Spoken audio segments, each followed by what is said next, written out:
জয় মা শ্যামসুন্দরী। আপনারা জানবেন মা শ্যামসুন্দরী চিনবেনই। এই যে মন্দিরে মা বিরাজমান, এই মায়ের উপর বিশেষ মাহাত্ম্য আছে। এই মন্দিরে মা শ্যামসুন্দরী কিছুদিন ছিলেন। মা শ্যামসুন্দরীর আদেশে এই মায়ের স্বরূপ।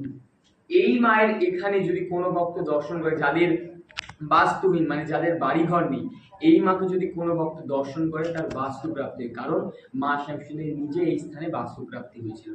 আর এই মায়ের মন্দিরে শনিবার আর প্রতিটি অমাবস্যায় আখ, কুমড়ো, শশা বলি হয়।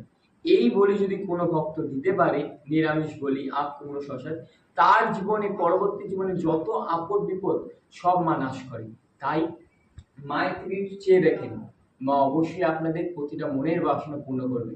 দেখছেন তো মায়ের মায়ের স্বরূপ। মা একটা হাতে আশীর্বাদ দিচ্ছে, একটা হাতে খড়গ ধরে আছে। খড়গ ধরার মানে কি জানেন? আপনাদের যদি কেউ খারাপ চায় বা আপনাদের বিপদ, ওই খড়গ দিয়ে মা নাশ করে। তাই মায়ের থেকে আপনাদের কেউ নেই। শুধু মাকে একবার মা বলে ডেকে দেখেন, মা অবশ্যই আপনাদের প্রতিটা মনের দুঃখ কষ্ট দিয়ে আপনাদের মুক্তি করবে। জয় মা শ্যামসুন্দরী। এটা একটা